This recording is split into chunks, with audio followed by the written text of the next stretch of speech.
Welcome to Lou Palumbo's Between the Lines. Problem solving for our future. Lou. Common sense, logic, and reasoning. Lou. The man that can't stand hate and animus. Lou. Stimulating the thought process of America. Lou. Where being right is not political, it's factual. Lou. Providing real solutions in real time.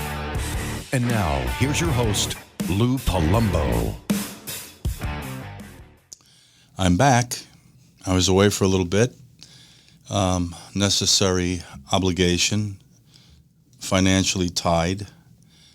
Was certainly worth the trip in every aspect. I got to go back and visit California, this beautiful, picturesque, serene, wonderful place that I can only say is becoming more and more difficult to live in because of the cost associated. Gas was well over $6 a gallon in many instances. I happen to be in the Santa Barbara area. It was just typically as beautiful as it always is, which just seems to be germane to California regardless of where you are, whether it's Northern California, the Monterey Peninsula, Central California. I don't know how to quantify the Santa Barbara area. It's on the cusp of being part of Southern California and Central California, but the place is magnificent.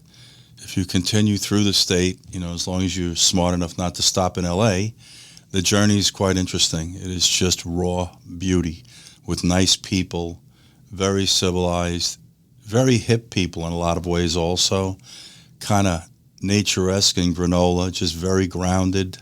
It's just an interesting journey for me. It caused me to revisit a lot of my younger days of when I used to travel that state up and down like it was around the corner. Great visit. Suggest you do it.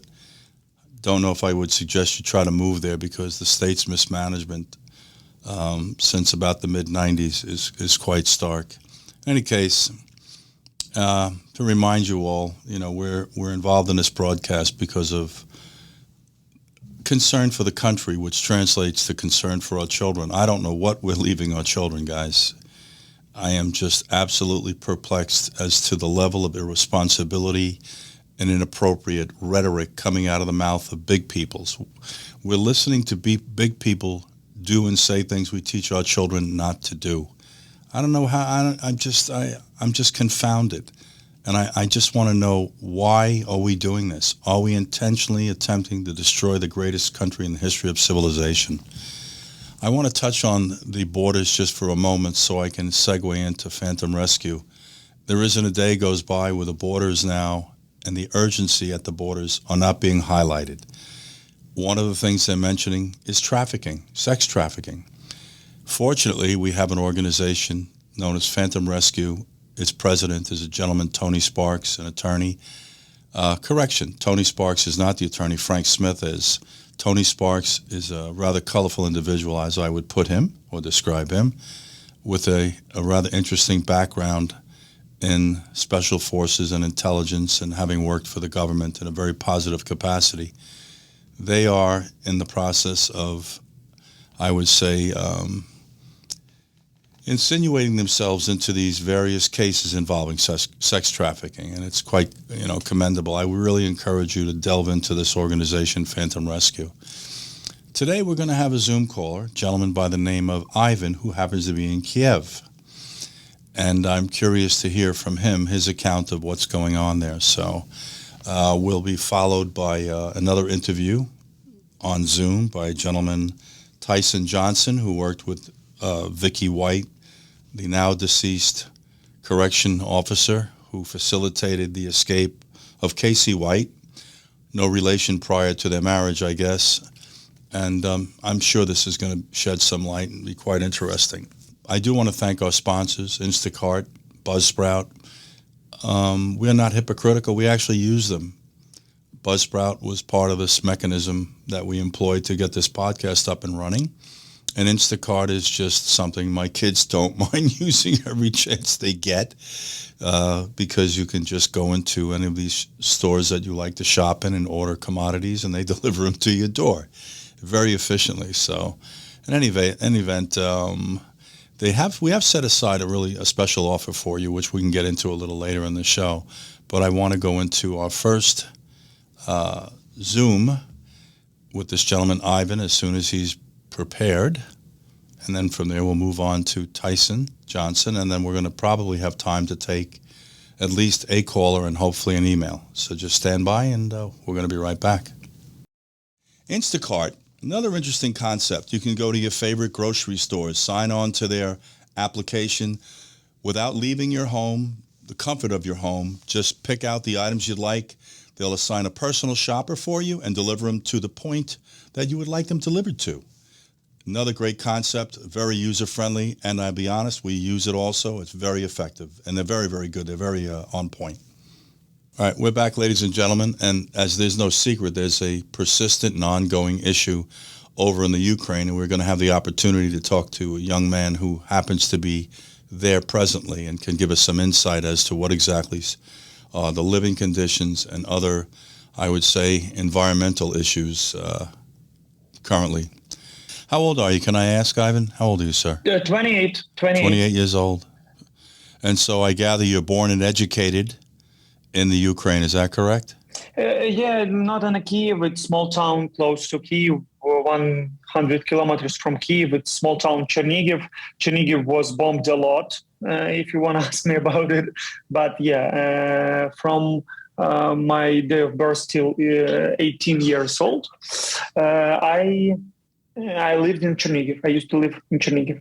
So tell me currently what's going on in Kyiv as far as the bombings and the day-to-day living. I'm curious to hear how you navigate. Go ahead. In general, it's quite more, it's more better than it was 1 month ago.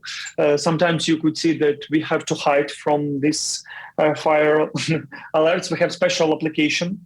This application show us when Russia sent the miles for for us. So sometimes when we hear this notification from this application, like please hide. We have to hide in our apartments, and we have to have 2 walls between the street and us. That's all. So in general, it's quite silent.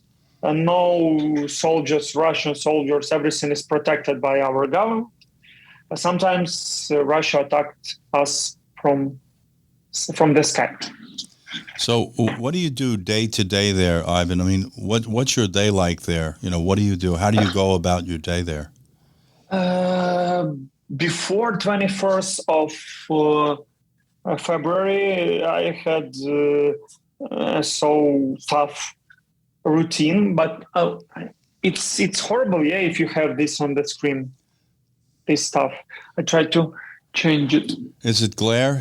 Don't worry about the glare, Ivan. Don't worry about it. I see what you're referring to. It's like a little glare on the bottom going across. Yeah, I try to fix it, but maybe, yeah. So if we compare how it was till 21st of February, now, yeah, we are stopped. Everything is stopped, and we have to be mostly at home.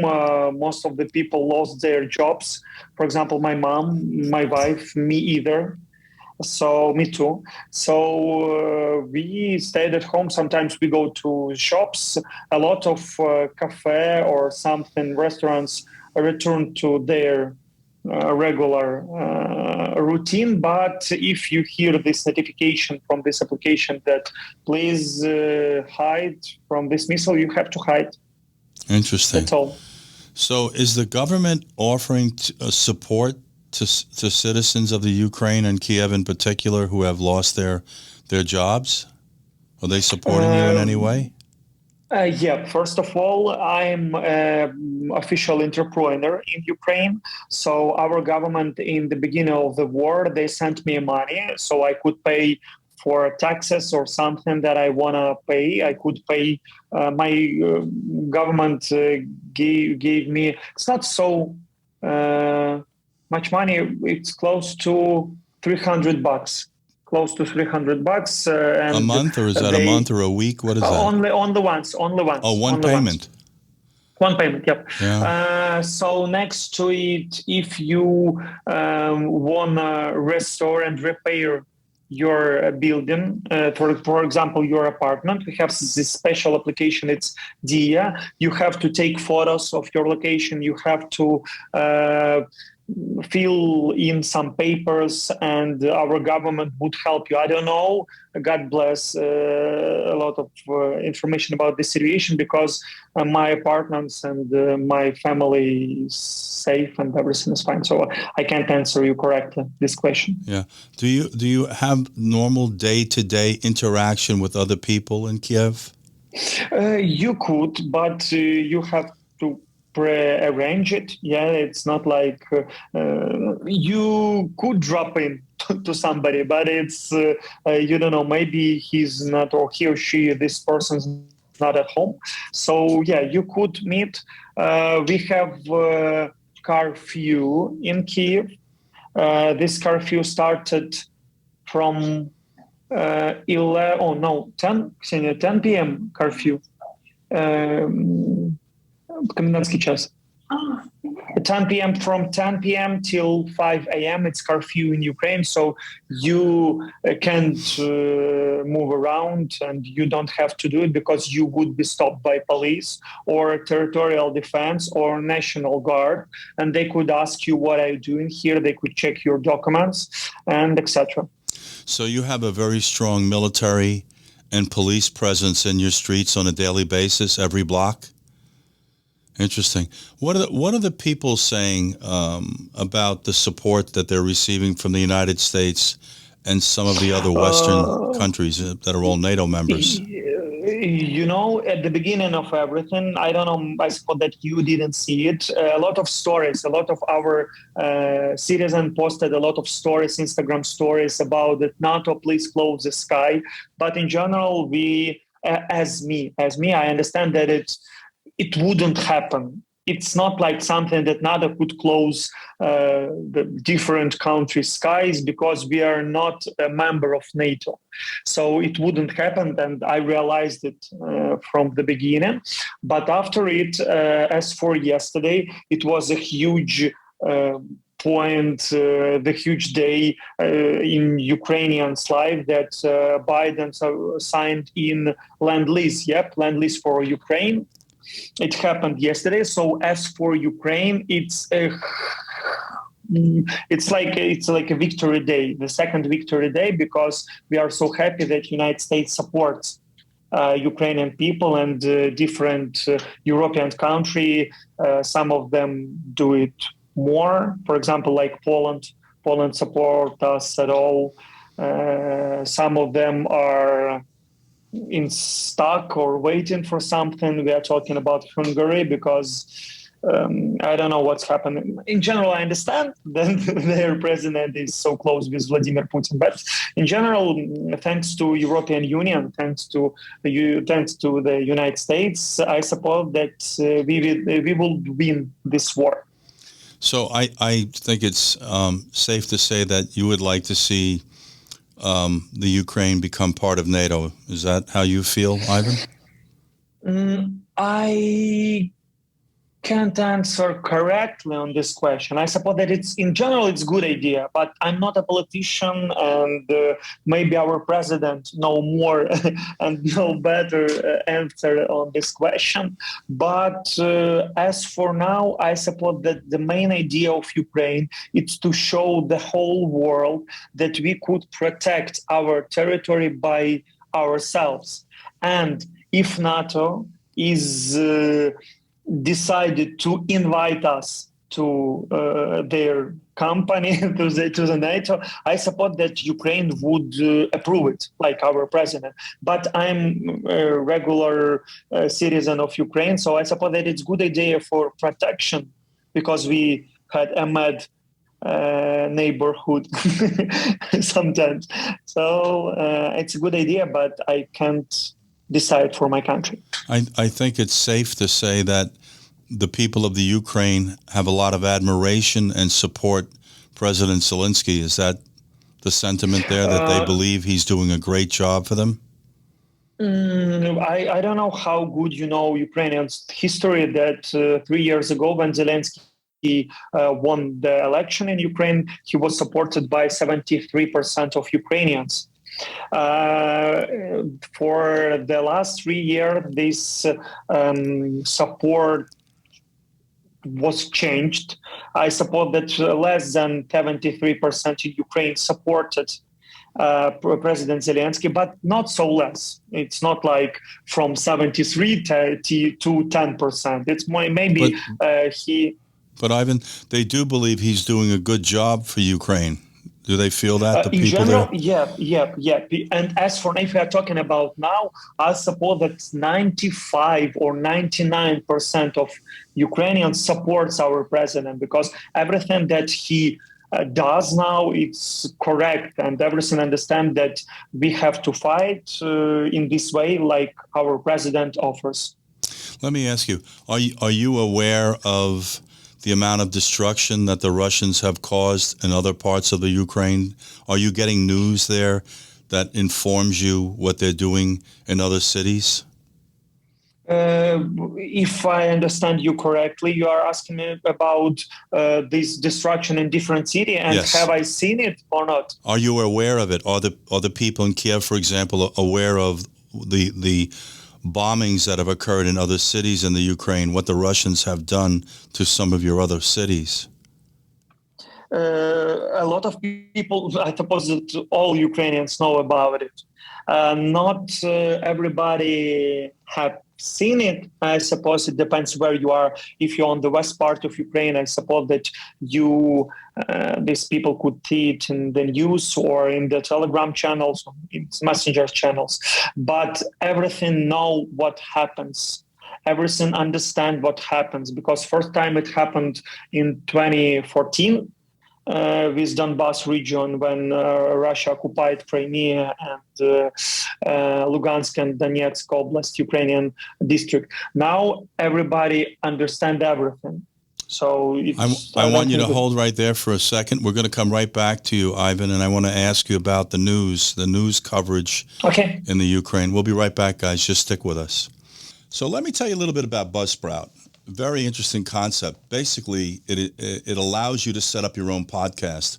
One of the most advantageous things about using Buzzsprout is it's user-friendly. So I encourage you highly, if your inclination is to create your own podcast, please look into Buzzsprout. And by the way, we use it. So we're back, ladies and gentlemen. I have a young gentleman, Ivan, who is currently residing in Kyiv, and he's giving us a little bit of background as to what day-to-day living is there. He's spoken to the massive, overwhelming support for President Zelenskyy. He's also alluded to the people of the Ukraine being aware of how much support they're getting from the United States and Western Europe, although that seems to possibly be in question as to how much more they should be giving. And I know there's been a discussion about no-fly zones, which is a little bit sensitive. But I want to come back to you, Ivan, and ask you, what's the day-to-day coverage in the news? Is the news up and operational? Is it running? Is the news running for you every day so that you are informed what's going on, not just in the Ukraine, but what's going on politically in Western Europe, the NATO countries, your bordering countries? Are you guys informed as to how much Poland is assisting people fleeing the Ukraine? Are you getting information there day to day, Ivan? Mostly, I suppose that I want to divide these ways of information that influence and impact on us in two parts. First of all, I suppose that younger audience read all information through the Telegram channels or something that connected with YouTube. We have a lot of Ukrainian bloggers and a lot of mass media who could pass on information for us. If we are talking about, for example, my mom, she mostly read news via Telegram, because I helped her to do it. If we are talking about my grandma, she mostly read and watch news on TV. But now we have one news pool, I suppose that it's correct translation, that all our channels, mostly all of our channels, they work in one timeline. So we have the same news on the three or four main channels in Ukraine, and it's the same news all the time about the situation on the West, about with our European partners, and everybody knows everything. Everybody knows everything about supports from different countries. Yes, of course. And are they aware that we've had the First Lady of the United States recently, a couple of days ago, and we've had some U.S. diplomats and the ambassador, and so how does that make the people feel? Do you think, Ivan, when they see us visiting the Ukraine? Does that encourage them? Does it motivate them positively? First of all, if you are talking about First Lady, she visited Uzhgorod or something like that and met with Olena Zelenskyy. It's our first woman. It's like, oh, guys, it's like, First Lady of the United States in Ukraine. It's like, oh gosh, it's awesome. And a lot of news were posted it. And I could change my location because this fire alarm changed. So wait a minute, I would sit correctly. Take your time, brother. It's on my little studios at home, so I prepared for our call, but this alerts changed my plans. Don't apologize. I want to ask you on the First Lady. I want to ask you another very important question, Ivan. Is it important to the people of the Ukraine that our president visit the Ukraine? Is that something that's very important to them? I suppose that our people, our mankind and citizens waiting for it, but now I suppose it's a little bit dangerous. As you remember, when President Biden visited Poland, Russia started to push their missiles in Lviv, and Lviv is the closest city to Poland.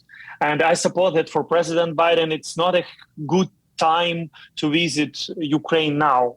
It's not like that I cancel and I don't want it. I suppose that it would encourage and it would motivate our people and our soldiers, because we see how United States supports Ukraine. Yeah, that's what I was asking you. Would it inspire your soldiers and motivate the people to push back even harder? Let me ask you this, Ivan. What do you think will happen in the end? Do you think that the Ukraine will resist Russia's attempts to overtake it? Is that your feeling, that the Ukrainian people are going to stand strong and they're never going to break? I'm totally believing it. And I suppose that it would happen because, all this news wrote that Russia would occupy Kyiv in 3 days, but it didn't happen. And now we have one of the main pros better than Russian troops. We have motivation. We have idea to protect our territory and our homes and our people. It's what to motivate and push our soldiers to win the war. So I believe in the winning. Well, let me ask you, is there conversations in your country and concerns about Russia using nuclear weapons in the Ukraine? Is that something that you speak about? Is that a concern? A little bit worried about it. And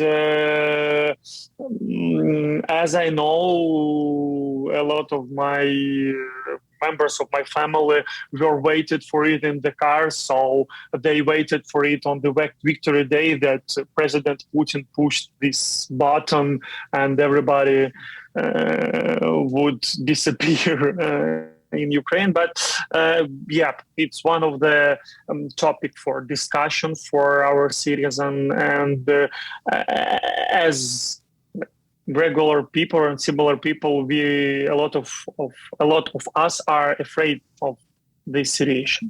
Yeah, I want to ask you this also.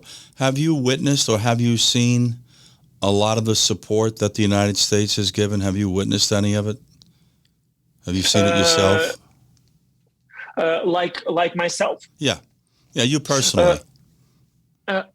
I'm not I'm not a soldier. I'm not a military. I suppose that it could be understandable by our soldiers and our National Guard. like me, I could read it. And as for me, it's like I calm down that understand, oh, thanks, United States support us. And a lot of people, like, thanks to Biden and United States that for this support. So we feel it. But me, like a civilian in the Kyiv, I can't feel it in the. One of the things I'm speaking to possibly is, are they helping feed the people of Ukraine? Are they trying to give them some form of support as far as their nutrition and water and sanitary concerns? Because we know that Russia has destroyed a lot of buildings, residences, hospitals, libraries, schools. They seem to be what we call indiscriminately attacking targets of interest. But are we coming in and we helping rebuild? In other words, are they doing any rebuilding or anything to try to get back into not a normal day, because I think that's difficult to have in the Ukraine, a normal day, but are they doing anything that's trying to get things to where you're more comfortable again? We are talking about American government, yep? Or American government and the Western European nations. There's 27 NATO nations in Europe of the 30. Yeah. So if we are talking about some things to support, not to restore and repair something in Ukraine, a lot of companies support Ukraine now with food, groceries, something that could, medicine and everything that could be helpful for our people. It's first one. I don't know correctly the name of all this organization, because as I know, my mom spent 2 months on Uzhgorod. It's close to Hungary and Poland, and European Union and some European organization gave her food, gave her something to, I don't know correctly, because my mom told me that European Union supported us. Okay, I didn't ask a lot about it. So, but if we are talking about restoring and repairments, I suppose that it's not a good time now for talking about it. Let's close the deal with Russia. Let's win the war, and then we would start to rebuild it. As for me, I'm ready to support, and a lot of my friends, we are talking about let's help somebody to rebuild or restore his apartments. If let me ask you this, Ivan. You're probably aware that the Ukrainian government, through at times the police department, have supplied assault weapons to the citizens of the Ukraine. Assault weapons, guns. They've supplied guns. Normally, do the citizens of the Ukraine, are they allowed to own or possess guns? You know what an assault rifle is, Ivan? An assault rifle? Like AK-47, AK-47. Yeah. Right. They're supplying. Are they normally permitted to own assault rifles in the Ukraine, the Ukrainian citizens? As I remember how it was 24th of February when it started, our government made special procedure how it would happen. You have to give your passport number, your ID card number or something, and our government would give you a weapon and guns, machine guns. But now our government tried to control amount of these guns, and they tried to rid of some, take it back, not rid of, take it back, because if we are talking about Kyiv, more National Guard try to protect Kyiv, not like this territorial defense. But in general, I didn't consider and didn't think about it a lot. Maybe it could be a law or a special rule for it. Did they give weapons and guns to the citizens of Kyiv to protect the city? They did, huh? So they did this almost in every city in the Ukraine. Is that correct, Ivan? And not in the in each city, but this Kyiv, Chernigiv, it's cities close to Russia and Belarus. So it started, and you have to understand that all this territorial defense controlled by our government. So we have this blog post. On this blog post, we have maybe 5, 6, 7 guys from territorial defense with these machine guns, and they protected special part of Kyiv. So it's not like Ivan, it's this machine gun for you. You are welcome. Do wherever you want. Interesting. This is some existence for the people in the Ukraine and Kiev in particular. And, the world is watching, as you're knowing. And I'm wondering if people understand why or what the impact of this is globally. There's been concern that this might be just the first step that Putin might be taking in regards to recapturing some of the former Soviet bloc countries that I'm sure you're aware of, like Czechoslovakia and Poland, a few of them.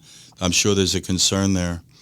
I'm going to ask you, is there anything in finality that you would like to say to your listeners, to our listeners, regarding Kiev and the Ukraine in general? I wish that everything, and I hope so, that everything would be fine. Ukraine will win, and Ukraine win. We have to wait for it. And I suppose that we are ready to be part of European Union, and our people ready to be more close to European countries. Our mentality, we rid of all these post-Soviet Union stereotypes, and we want to be more progressive, more mentality stronger. And thanks for support that all people from the different countries do for us, and arm Ukraine if you haven't done it before. So when this is over, and hopefully soon, you'll go back to a normal life. You'll go back to your occupation, which you outlined earlier, and hopefully life will kind of stabilize for you. I want to thank you for joining us today, Ivan. This has been, I would say, a lot of information, and it's interesting to speak to someone who's in the middle of this invasion and in a city under siege on a day-to-day basis, and how this has impacted your life and your day-to-day living. Thank you so much for joining us today, and you please stay safe, buddy. Keep your head down. Thanks. Keep your head down. We'll be right back, guys. Have a good evening. You too, my friend. Thank you. We're going to be right back, guys. Thank you. All right. Guys, I'm back with you, and we're going to go to an email. We have Dana from Newton, Kansas, and she's asking me the following. Lou, I'm confused by Biden's Ministry of Truth. Are they really putting together a group of people to monitor truth and lies posted on social media? Is that a waste of money? Is it important? This is a really interesting conversation because it lends itself to, I would say, an attack on free speech. And if I understand this correctly, and I would like someone to correct me if I'm wrong, it extends a little bit beyond social media. I think when they're making reference to disinformation, if they're going to make a reference to disinformation in a very broad stroke, it should apply also to your media outlets like Fox, CNN, MSNBC in particular. Is it a waste of money? I just think it's a waste of time and energy to even give it consideration that we're now going to try to quantify the legitimacy of people's thoughts in this country and their ability to articulate them. This is a privilege we've had provided to us by the Constitution of the United States. What I'm witnessing is a direct assault on your First Amendment speech. Let me be really pointed about this, guys. Stay off social media. I'm confused as to why anybody's participating in social media. Twitter, Tweeter, my face, your space, my face. I really don't care what it is. I constantly, on a daily basis, try to implore people to protect your privacy. Stop talking about yourself, your personal life, your travel plans, other people. Pull your horns in a little bit here, folks. This is not your friends. This means that they're making money. and it's not a productive way. We're watching people just verbally slaughter each other on the media, social media outlets. We're watching them do it on day-to-day live television, for that matter. If we're going to have a Bureau of Disinformation, maybe we should just start with the most recent, I would say, misportrayal of the parental rights law in Florida, calling it the Don't Say Gay bill. That's disinformation. Here's my question also. This is somehow attached to Homeland Security. Are they suggesting that we're going to arrest and prosecute you? If not, why are you attached to a law enforcement agency? This whole notion is just ill-conceived. And once again, it'll be politically driven. The political party in power will decide what disinformation is. I don't know what the objective rule or ruler or measurement tool that will be in place to decide what's disinformation, what's legitimate, what isn't, what's truth, what isn't. Sometimes to people, truth is there's a subjectivity attached to it, driven by their own personal circumstance or their access to information, their knowledge. Then there's a very broad stroke of the truth. It just sometimes is what it is, based on common sense, logic, and reason. But this whole notion that we're now going to try to control and monitor what people say, that's basically, I would say, vacating the First Amendment. But I got to tell you, in a bigger sense, just stay off these media outlets, guys. I don't understand any of you talking on them. I don't do it. I know you may think I do, but I don't. Trust me, I don't understand anything that's going on in this country today in the misuse and misapplication of this advancement in the tech world. Guard your privacy. While we're on the topic of guarding your privacy, you know, I'm listening to people every day have conversations about transgender people and gay people and straight people and young people. And, you know, first of all, guard your private life. And I don't want to offend anyone, but I'm not interested in it. I want you to have a happy, peaceful journey. If you're happy hanging out with a giraffe, go hang out with a giraffe, for God's sakes. I don't know why I have to listen to it. You know, it's interesting. I've never once had a discussion on the internet, or with anyone for that matter, about my personal life. And I've been accused of being too secret. Well, maybe there's something to be said about secrecy, guys. You know, maybe you need to pull your horns in and protect your privacy and stop getting involved in exchanges regarding your preferences. I want to tell you something you're going to find possibly entertaining and or amusing. Back in the mid to late 70s, there was a place in New York City known as Studio 54. I'm sure most of you have heard of this place. I ran in a crowd where we didn't know who anybody was, and we didn't care. When we went into a bathroom, I'm sure, commingled with the men and the women who went in knowingly. There were transgender people. There were straight people. There were gay people. Nobody cared. We didn't care then. I don't think we care now. I think this whole entire thing is being misportrayed as to the amount of interest the average American has in caring about what people do in their personal lives. You know, if you are born a male and you have these predispositions to wanting to be a female and it's driven hormonally, or however it's driven, go be who you want to be, but be happy in doing so. And guard whatever your private life is. Stop putting it out there for people to make judgments of or to scrutinize. I didn't come from this, guys. You have to realize this is a real departure for me, because I've had friends of all ethnic groups, religious denominations, cultures, sexual preferences. I really don't care what anybody is. I kind of keep it simple, as I remind everyone to do, right? KISS, keep it simple, stupid. You're either part of the solution or you're part of the problem, or you are the problem. You know, I just don't get this. You're either good or you're bad. You know, when a straight guy robs and mugs an elderly person, does it make it any better than if someone who did it was gay? I mean, what the hell are we thinking about in this country today? But all of these ideas are being put in your head by the media outlets. They're creating your narrative and your optic, which is why I'm calling for oversight with them.